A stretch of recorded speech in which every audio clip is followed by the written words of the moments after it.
Hi, everyone. This is Dr. Jennifer Harris, and we are back with our series on finding freedom from self-gaslighting.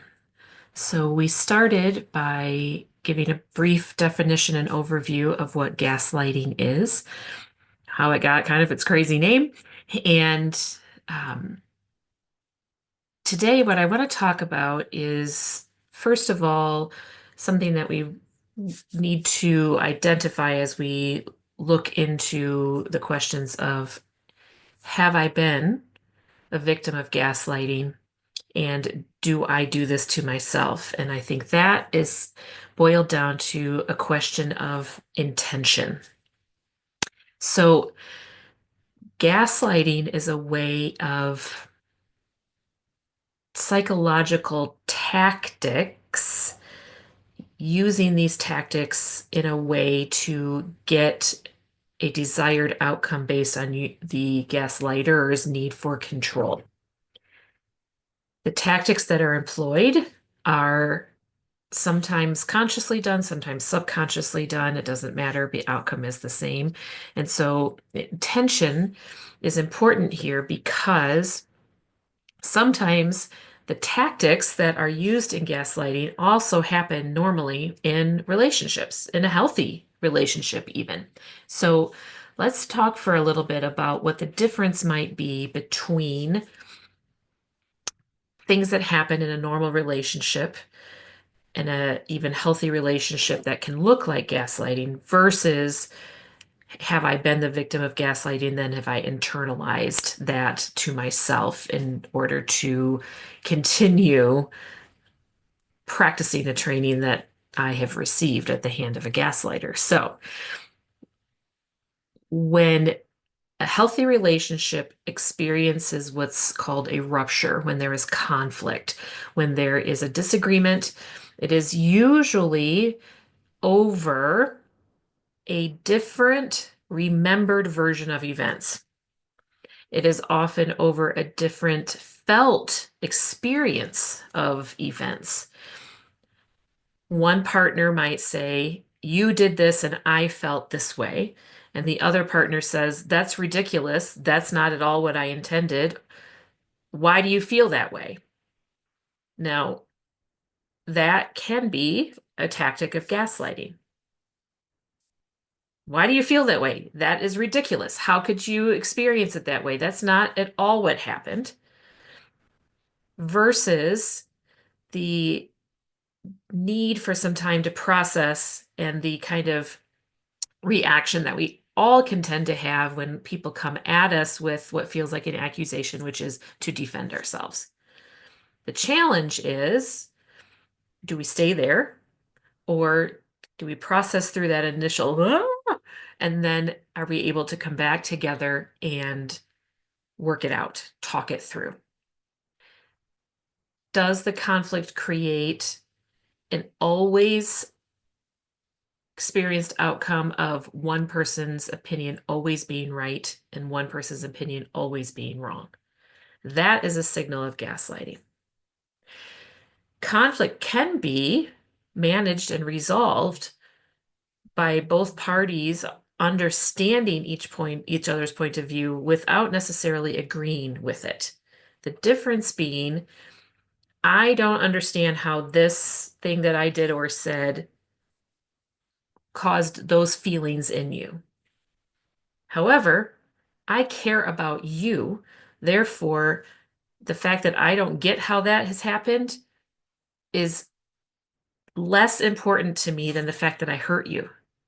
I want to work on not doing that behavior or not saying those words again, not using that tone, whatever it is. The need to understand, which we often translate to, I need to agree.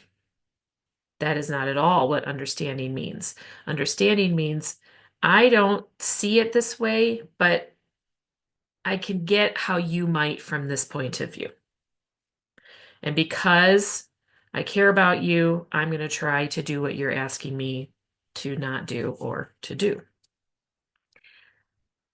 It turns over to gaslighting when it is always one person's point of view that is demanded to be accepted as the right one. When we are talking about an experience between people, our opinions on what happened are never going to be identical. I mean, what's the joke about, line up five witnesses to an event and they're going to tell five different stories? You put a circle of people around an elephant and they're all going to describe it looking different based on which part of the elephant they're looking at. Our experience of events is filtered through our own past experience, our own cultural and societal and gendered and personal context. We're going to notice things based on our past experience that others might not. We will not notice things that others will based on our past. And all of that is because our past experience creates these filters that our brain uses to allow in or keep out information to its processing center. Because let's face it, there is a lot of information coming in our brain. There's no way we will ever experience it all. The challenge isn't experiencing more. The challenge is, are we actively working to replace faulty filters, so to speak, to replace those stories that allow information that confirm the stories in only, or are we going to be allowing some new information come in to maybe unsettle some of those stories because they're not the stories that we want to believe about ourselves? So intention here is really important to look at. Am I able in a relationship? Do I feel safe enough? Do I feel seen and heard enough? Do I feel honored as a person enough in the relationship to say, I don't understand why you've responded that way. And yet, because I love you, because I want to care for you better, I will try not to do those things again. It is my desire, my intention to do better, even though I don't get it. I get you. The gaslighter will always demand that their version of the truth, I'm air quoting that, right? Their version of the truth, meaning their version of events, their felt emotions, their witness experience is the only right way of defining what happened. When that becomes a place of getting dug in there, then we are verging into the psychological warfare of gaslighting, the tactic of the continual undermining of the other's experience, feelings, emotions, point of view, opinions, etc. Again, it happens sometimes in relationships. Does it go both ways? That's a good sign. Are we able to come back after the rupture and attempt repair, however clumsy, however messy? Good sign. Does my partner always demand that I am wrong in order to resolve the conflict, which is no resolution at all? Then we are in dangerous territory. Over time, that continual process of diminishing one person's point of view becomes internalized in that diminished person's own view of self. And this can happen in ourselves sometimes, right? Based on our family of origin stories, based on our experiences, based on the harm and the trauma that we have suffered. We all have a foundational false story that tends to rear up when painful events, when rupture in relationship happens. That's the story that suddenly our brain is filtering information through. Stories such as, I'm never good enough. My dad was right. I can't do this right. I don't know how to do life right. I am not enough. I am too much. I am not capable enough. I am not lovable enough. I'm not worthy of love. I am not good at. And so it becomes an internalized identity so that when, say, I have a rupture in a relationship with a partner or a friend or a child, that story starts speaking. And without even necessarily needing somebody else to be there to help me do it, I start running that list of all the ways that I am wrong, all the ways that my experience is wrong, all the ways that it is my sole responsibility to fix this entire situation and fix the world, it feels like. The ways that we learn to say, for example, I have clients continually will tell me something that someone has said or done that is very mean. It's cruel. It's abusive. It's harmful. It is not kind. It is not how you treat people that you're in relationship with.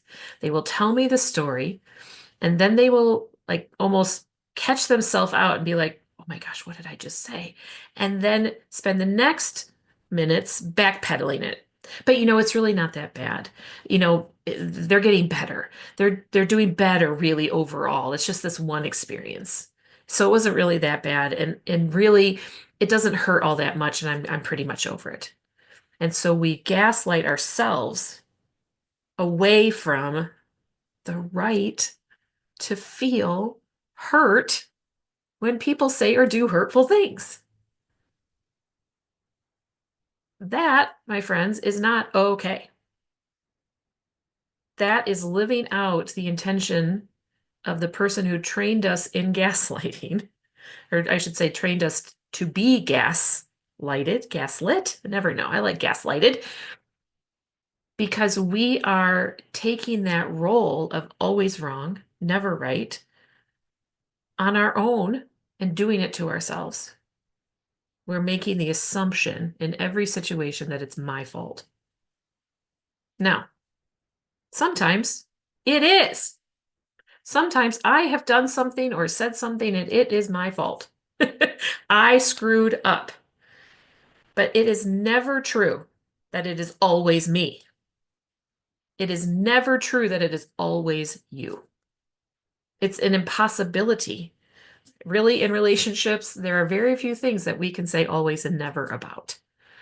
And so right now, I can say truthfully that it is never always you because that's an impossibility in relationship. It can't always never be the other person. And so when we've internalized that intent, meaning the other person who has been our gaslighter and their inability to take responsibility for anything ever, then we turn that same cycle, those same tactics on ourselves whenever anything goes wrong. And so the distance between healthy taking stock, healthy looking at what's mine in a situation, what's my responsibility, what has been my participation in this rupture, that is a healthy response. What is not a healthy response, what is self-gaslighting, is to always take all of the responsibility for everything that's gone wrong ever. And over time, that it just digs in and digs in, and it finally, you feel like you are responsible for everything that's gone wrong in the entire universe. And if Star Wars and Star Trek and the Marvel, all those people, if they're right, and there's multiple universes, so you are wrong everywhere, all the time, all at once. That is an extraordinary burden that we bear secretly in the depths of our heart. So finding freedom, turning off the gas of our own tendency to self-gaslight because we have been trained to be that role, is to ask the question, not what's mine, maybe, but what isn't mine. And in a personal disclosure, those are the times when I have needed to seek therapy for myself. When I can't see clearly what is mine and what is not mine. I I often joke that I feel like I've been twisted into a pretzel and I can't see me. I can't truthfully and kindly say, yes, this is my responsibility. This is where I have made some choices. This is where I have participated. That I needed help to say, but that part, that is not on you. That part, that has been given to you to hold and it's not yours to carry. It is not my bucket. I'm carrying everybody else's bucket. I want to set down everybody else's bucket so that I can carry my own. Because remember, the only way that we heal, the only way that we change and grow and transform and become ever more the person that we have been created to be is if we ourselves choose to do it. And if our hands are full of other people's buckets, it's really convenient for us because we'll never be able to pick up our own and carry them towards healing and transformation. And we wonder why we're exhausted and nothing ever changes. It's because we've gaslit ourselves into carrying everybody else's buckets and wonder why ours is always so empty, probably cracked, probably dirty, probably in need of an upgrade. So we think about what is the intention here? Is it the demand for an always never thing? Is it a sometimes this happens, but we're able to work through it? Start asking yourself, where do I participate in myself with the questions of, here we go again, it's always my fault. Here we go again, it's me. Here I go again, I did it again, and I'm so bad and wrong and terrible and awful and unlovable and unworthy and all the things. We are on a spiral of self-gaslighting. How do we snap out of it? How do we turn down the gas? By taking time in the a moment of awareness that this is what I'm doing, to stop, to pause. That might be 30 seconds after the process has started in the brain. That might be 3 days. It might be 3 months. It might be 30 years. It doesn't matter. There are moments when, because I believe there are always moments, there have to be. Otherwise, the grace of God does not exist. There are moments when we have the opportunity to come to our senses, to come back into our right mind. It might be a fleeting thing, especially if the habit is really long, but there are moments. And to not let all of them pass by. You might miss this one and you might miss that one, but this one is like, wait a second, what is happening? Why do I feel like crap? And in that moment, if we can stop and just kind of look around, where am I? What is happening? How does my body feel? What am I feeling? And take a deep breath. That takes about 10 seconds, which can be the most transformational 10 seconds to disrupt the tactics of gaslighting that we use on ourselves. It's a habit. The way we speak to ourselves is a habit that has been born out of our broken families of origin, our own experiences of trauma, abuse, pain. And out of those unhealed places, we tend to partner with and relationship with people that perpetuate those ugly stories. Let's turn down the gas a little bit by taking a moment right now. In the last couple, 3, 4 days or a week, where have you taken all of the responsibility for something gone wrong?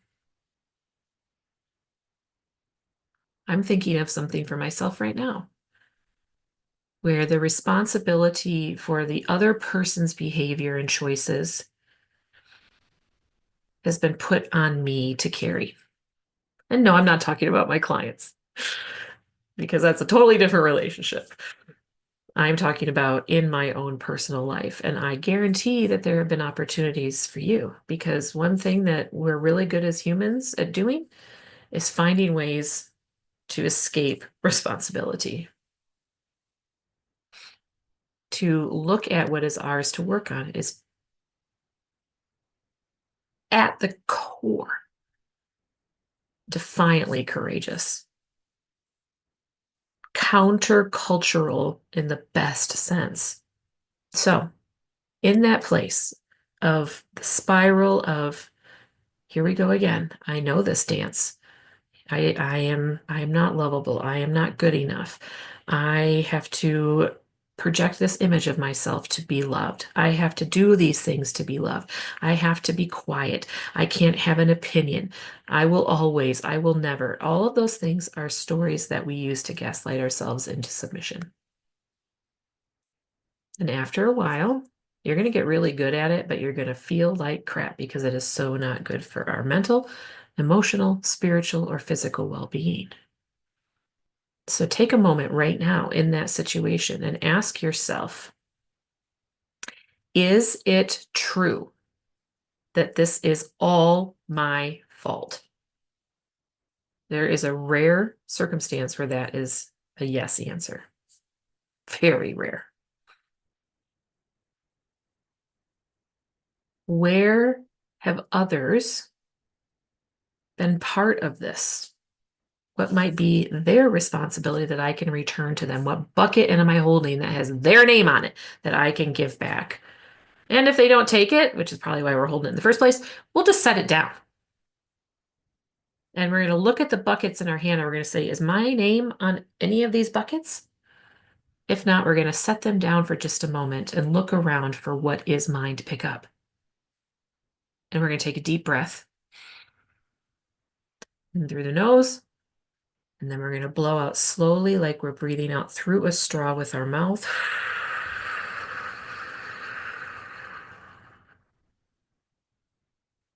And we're going to have a little bit more clarity on the fact that it is a statistical improbability that it is all my fault. When we release ourselves from that demand, that obligation, we have a little bit more space to see what actually is mine. Do I have a little bit of emotional work to do here? Has this event triggered past experiences with this person that requires me to forgive again? Do I need to process through some unresolved anger or shame or fear or guilt or regret that this situation has caused a trigger of, like bumping an old wound? Where